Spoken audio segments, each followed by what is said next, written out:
لوگوں اپنے پروردگار سے ڈرو کہ قیامت کا زلزلہ ایک حادثہ عظیم ہے۔ اے مخاطب، جس دن تو اس کو دیکھے گا اس دن یہ حال ہوگا کہ تمام دودھ پلانے والی عورتیں اپنے بچوں کو بھول جائیں گی اور تمام حمل والیوں کے حمل گر پڑیں گے، اور لوگ تجھ کو مدہوش نظر آئیں گے، حالانکہ وہ مدہوش نہیں ہوں گے بلکہ عذاب دیکھ کر مدہوش ہو رہے ہوں گے۔ بے شک اللہ کا عذاب بڑا سخت ہے۔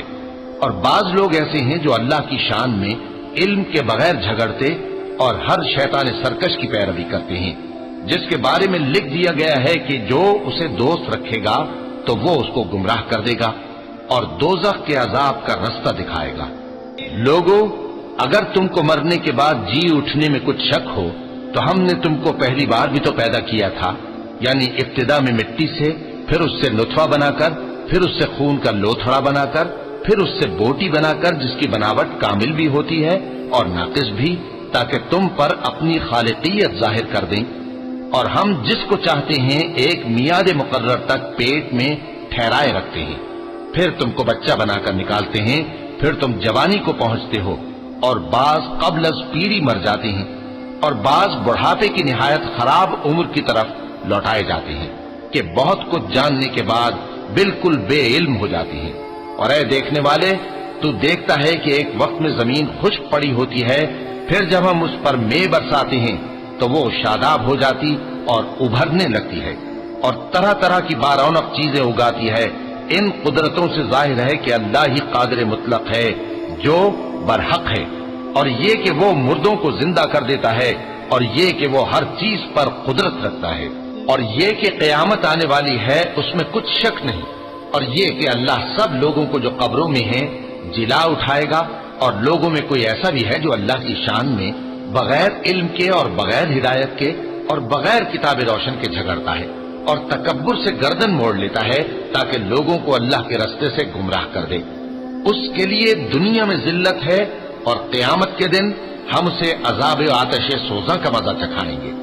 اے سرکش، یہ اس کفر کی سزا ہے جو تیرے ہاتھوں نے آگے بھیجا ہے، اور اللہ اپنے بندوں پر ظلم کرنے والا نہیں۔ اور لوگوں میں بعض ایسا بھی ہے جو کنارے پر کھڑا ہو کر اللہ کی عبادت کرتا ہے، اگر اس کو کوئی دنیاوی فائدہ پہنچے تو اس کے سبب مطمئن ہو جائے، اور اگر کوئی آفت پڑے تو منہ کے بل لوٹ جائے، یعنی پھر کافر ہو جائے۔ اس نے دنیا میں بھی نقصان اٹھایا اور آخرت میں بھی، یہی تو صاف نقصان ہے۔ یہ اللہ کے سوا ایسی چیز کو پکارتا ہے جو نہ اسے نقصان پہنچائے اور نہ فائدہ دے سکے، یہی تو پرلے درجے کی گمراہی ہے۔ بلکہ ایسے شخص کو پکارتا ہے جس کا نقصان فائدے سے زیادہ قریب ہے۔ ایسا دوست بھی برا اور ایسا ساتھی بھی برا۔ جو لوگ ایمان لائے اور عمل نیک کرتے رہے، اللہ ان کو بہشتوں میں داخل کرے گا جن کے نیچے نہریں بہ رہی ہیں۔ کچھ شک نہیں کہ اللہ جو چاہتا ہے کرتا ہے۔ جو شخص یہ گمان کرتا ہو کہ اللہ اس کو دنیا اور آخرت میں مدد نہیں دے گا تو اس کو چاہیے کہ اوپر کی طرف یعنی اپنے گھر کی چھت میں ایک رسی باندھے، پھر اس سے اپنا گلا گھونٹ لے، پھر دیکھے کہ آیا یہ تدبیر اس کے غصے کو دور کر دیتی ہے۔ اور اسی طرح ہم نے اس قرآن کو اتارا جس کی تمام باتیں کھلی ہوئی ہیں، اور یہ یاد رکھو کہ اللہ جس کو چاہتا ہے ہدایت دیتا ہے۔ جو لوگ مومن یعنی مسلمان ہیں اور جو یہودی ہیں اور ستارہ پرست اور عیسائی اور مجوسی اور مشرک، اللہ ان سب میں قیامت کے دن فیصلہ کر دے گا۔ بے شک اللہ ہر چیز سے باخبر ہے۔ کیا تم نے نہیں دیکھا کہ جو مخلوق آسمانوں میں ہے اور جو زمین میں ہے، اور سورج اور چاند اور ستارے اور پہاڑ اور درخت اور چوپائے اور بہت سے انسان اللہ کو سجدہ کرتے ہیں، اور بہت سے ایسے ہیں جن پر عذاب ثابت ہو چکا ہے، اور جس شخص کو اللہ ذلیل کرے اس کو کوئی عزت دینے والا نہیں۔ بے شک اللہ جو چاہتا ہے کرتا ہے۔ کیونکہ آیت سجدہ تلاوت کی گئی لہذا سامعین پر سجدہ واجب ہے۔ یہ دو فریق ایک دوسرے کے دشمن اپنے پروردگار کے بارے میں جھگڑتے ہیں تو جو کافر ہیں ان کے لیے آگ کے کپڑے قطع کیے جائیں گے اور ان کے سروں پر جلتا ہوا پانی ڈالا جائے گا، اس سے ان کے پیٹ کے اندر کی چیزیں اور کھالیں گل جائیں گی، اور ان کے مارنے کے لیے لوہے کے ہتھوڑے ہوں گے۔ جب وہ چاہیں گے کہ اس رنج و تکلیف کی وجہ سے دوزخ سے نکل جائیں تو پھر اسی میں لوٹا دیے جائیں گے۔ اور کہا جائے گا کہ جلنے کے عذاب کا مزہ چکھتے رہو۔ جو لوگ ایمان لائے اور عمل نیک کرتے رہے، اللہ ان کو بہشتوں میں داخل کرے گا جن کے تلے نہریں بہ رہی ہیں، وہاں ان کو سونے کے کنگن پہنائے جائیں گے اور موتی، اور وہاں ان کا لباس ریشمی ہوگا، اور ان کو اچھی بات کی طرف رہنمائی کی گئی اور خوبیوں والے مالک کی راہ بتائی گئی۔ جو لوگ کافر ہیں اور لوگوں کو اللہ کے رستے سے اور مسجد حرام سے، جسے ہم نے لوگوں کے لیے یکساں عبادت گاہ بنایا ہے، روکتے ہیں، خواہ وہ وہاں کے رہنے والے ہوں یا باہر سے آنے والے، اور جو اس میں شرارت سے کجروی و کفر کرنا چاہے تو اس کو ہم درد دینے والے عذاب کا مزہ چکھائیں گے۔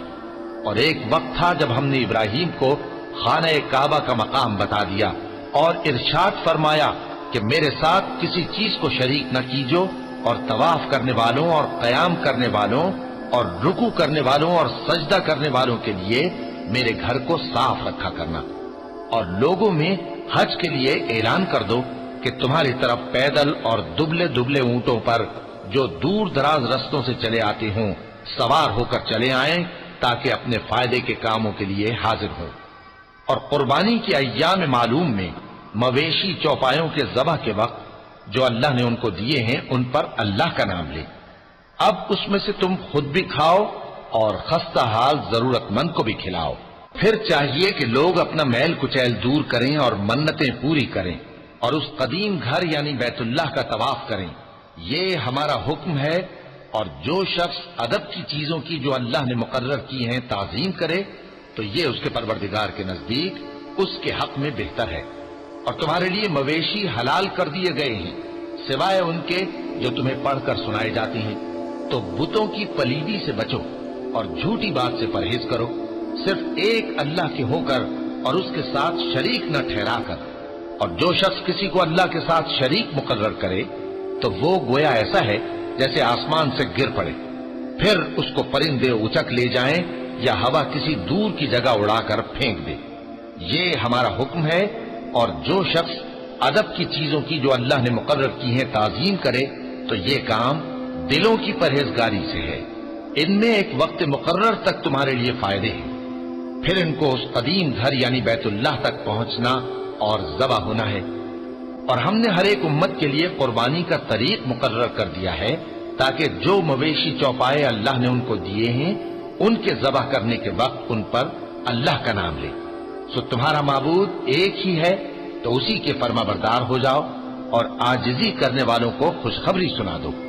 یہ وہ لوگ ہیں کہ جب اللہ کا نام لیا جاتا ہے تو ان کے دل ڈر جاتے ہیں، اور جب ان پر مصیبت پڑتی ہے تو صبر کرتے ہیں اور نماز آداب سے پڑھتے ہیں، اور جو مال ہم نے ان کو عطا فرمایا ہے اس میں سے نیک کاموں میں خرچ کرتے ہیں۔ اور قربانی کے اونٹوں کو بھی ہم نے تمہارے لیے اللہ کے شعائر مقرر کیا ہے، ان میں تمہارے لیے فائدے ہیں، تو قربانی کرنے کے وقت قطار باندھ کر ان پر اللہ کا نام لو، پھر جب پہلو کے بل گر پڑے تو ان میں سے کھاؤ، اور قناعت سے بیٹھ رہنے والوں اور سوال کرنے والوں کو بھی کھلاؤ۔ اس طرح ہم نے ان کو تمہارے زیر فرمان کر دیا ہے تاکہ تم شکر کرو۔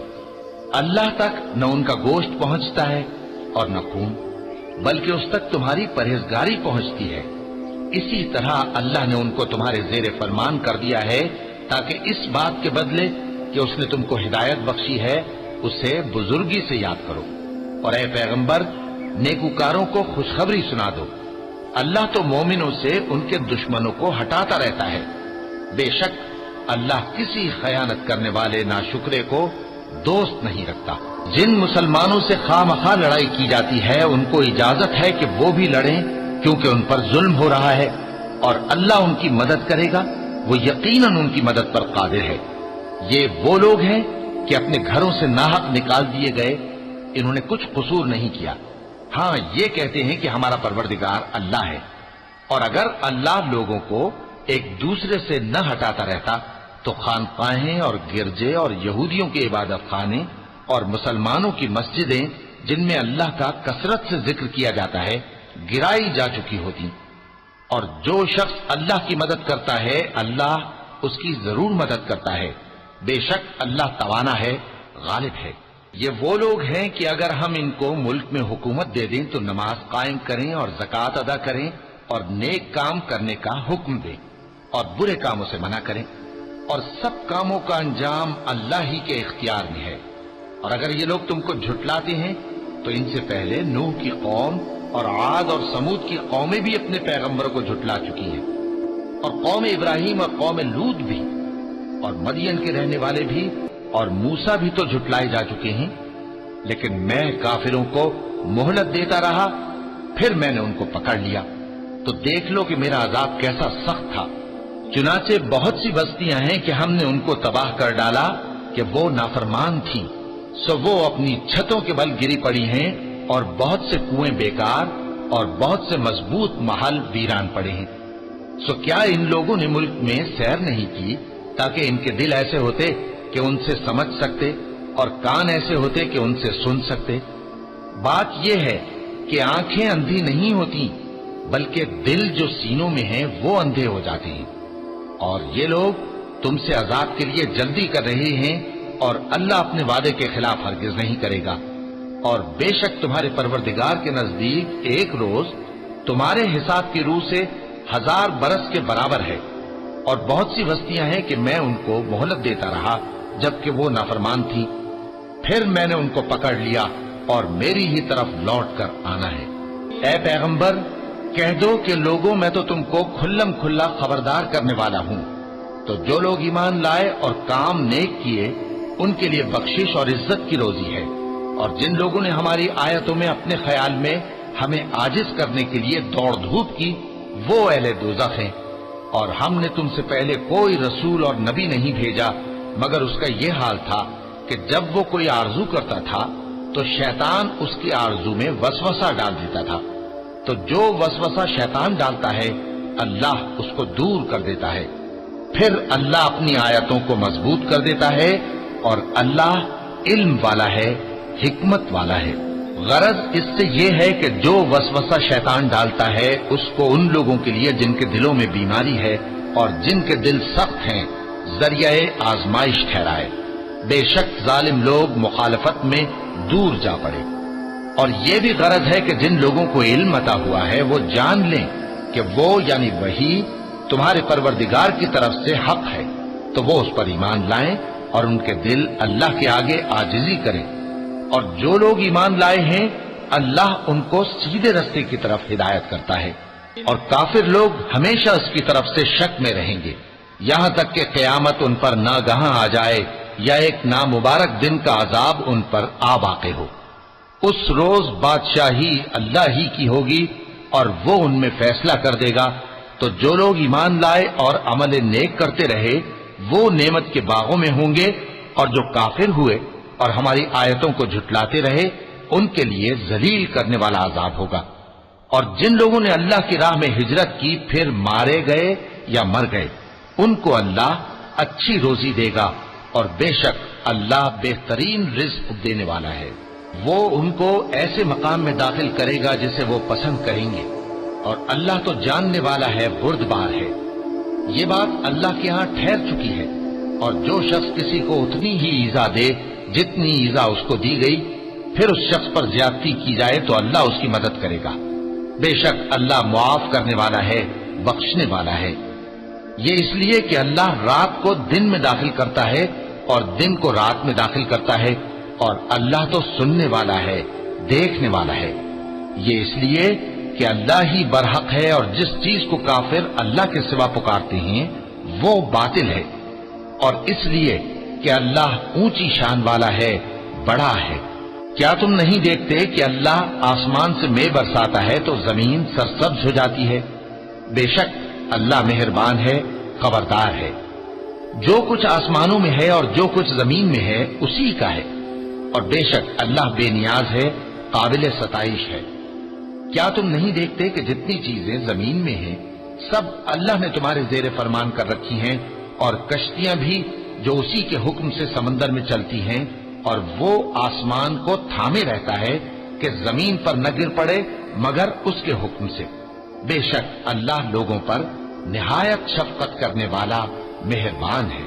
اور وہی تو ہے جس نے تم کو حیات بخشی پھر تم کو مارتا ہے، پھر تمہیں زندہ بھی کرے گا، اور انسان تو بڑا ناشکرا ہے۔ ہم نے ہر ایک امت کے لیے بندگی کی ایک راہ مقرر کر دی ہے کہ اسی طرح وہ بندگی کرتے ہیں، تو یہ لوگ تم سے اس معاملے میں جھگڑا نہ کریں، اور تم لوگوں کو اپنے پروردگار کی طرف بلاتے رہو، بے شک تم سیدھے رستے پر ہو۔ اور اگر یہ تم سے جھگڑا کریں تو کہہ دو کہ جو عمل تم کرتے ہو اللہ ان سے خوب واقف ہے۔ جن باتوں میں تم اختلاف کرتے ہو اللہ تم میں قیامت کے روز ان کا فیصلہ کر دے گا۔ کیا تم نہیں جانتے کہ جو کچھ آسمان اور زمین میں ہے اللہ اس کو جانتا ہے؟ یہ سب کچھ کتاب میں لکھا ہوا ہے، بے شک یہ سب اللہ کو آسان ہے۔ اور یہ لوگ اللہ کے سوا ایسی چیزوں کی عبادت کرتے ہیں جن کی اس نے کوئی سند نازل نہیں فرمائی، اور نہ ان کے پاس اس کی کوئی دلیل ہے، اور ظالموں کا کوئی بھی مددگار نہیں ہوگا۔ اور جب ان کو ہماری صاف صاف آیتیں پڑھ کر سنائی جاتی ہیں تو ان کی شکل بگڑ جاتی ہے، اور تم ان کے چہروں میں صاف طور پر ناگواری دیکھتے ہو۔ ایسا لگتا ہے کہ جو لوگ ان کو ہماری آیتیں پڑھ کر سناتے ہیں ان پر حملہ کر دیں گے۔ کہہ دو کہ میں تم کو اس سے بھی بری چیز بتاؤں، وہ دوزخ کی آگ ہے جس کا اللہ نے کافروں سے وعدہ کیا ہے، اور وہ برا ٹھکانہ ہے۔ لوگوں، ایک مثال بیان کی جاتی ہے، اسے غور سے سنو کہ جن لوگوں کو تم اللہ کے سوا پکارتے ہو وہ ایک مکھی بھی نہیں بنا سکتے، اگرچہ اس کے لیے سب اکٹھے ہو جائیں، اور اگر مکھی ان سے کوئی چیز چھین لے جائے تو اسے اس سے چھڑا نہیں سکتے۔ طالب اور مطلوب یعنی عابد اور معبود دونوں گئے گزرے ہیں۔ ان لوگوں نے اللہ کی قدر جیسی کرنی چاہیے تھی نہیں کی۔ کچھ شک نہیں کہ اللہ زبردست ہے، غالب ہے۔ اللہ فرشتوں میں سے پیغام پہنچانے والے منتخب کر لیتا ہے اور انسانوں میں سے بھی۔ بے شک اللہ سننے والا ہے، دیکھنے والا ہے۔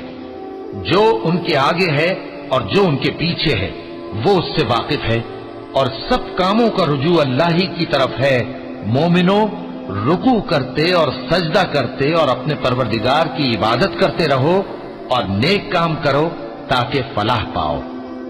چونکہ آیت سجدہ تلاوت کی گئی ہے لہذا سامعین پر سجدہ واجب ہے۔ اور اللہ کی راہ میں جہاد کرو جیسا جہاد کرنے کا حق ہے۔ اس نے تم کو منتخب کیا ہے اور تم پر دین کی کسی بات میں تنگی نہیں کی، اور تمہارے لیے تمہارے باپ ابراہیم کا دین پسند کیا۔ اسی اللہ نے پہلے یعنی پہلی کتابوں میں تمہارا نام مسلم رکھا تھا، اور اس کتاب میں بھی وہی نام رکھا ہے۔ تو جہاد کرو تاکہ پیغمبر تمہارے بارے میں گواہ ہوں اور تم لوگوں کے مقابلے میں گواہ رہو۔ سو مسلمانوں، نماز قائم کرو اور زکوٰۃ دو اور اللہ کے دین کی رسی کو پکڑے رہو، وہی تمہارا دوست ہے۔ سو وہ کیا خوب دوست ہے اور کیا خوب مددگار ہے۔ وَلَقَ اللَّهُ الْعَظِيمُ۔